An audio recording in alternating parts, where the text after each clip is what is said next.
Hi, I'm Jeff Krabacki, Business Development Coordinator for Dynabrade Automotive Aftermarket.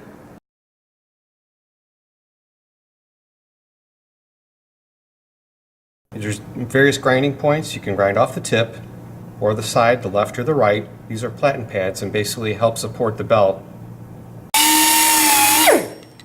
Doesn't really matter which angle you hold it, it'll get the job done.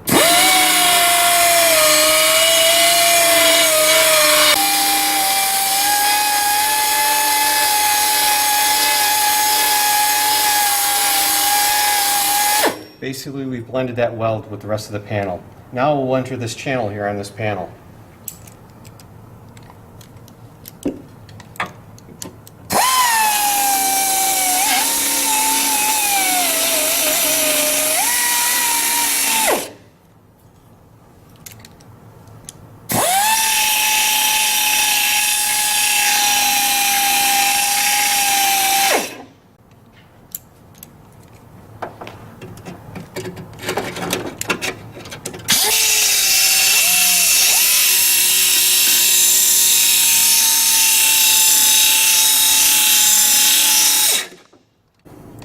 There's a set screw here that can be set at any angle.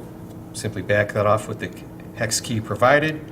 Rotate your head, it'll pivot any angle that you like. Tighten this up if desirable, maintain that position. Simply remove the cover guard, set screw on the top, pull back on the belt's tension, remove from the drive wheel,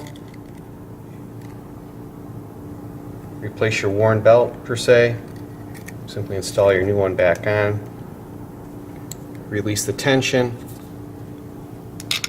pop on your cover guard.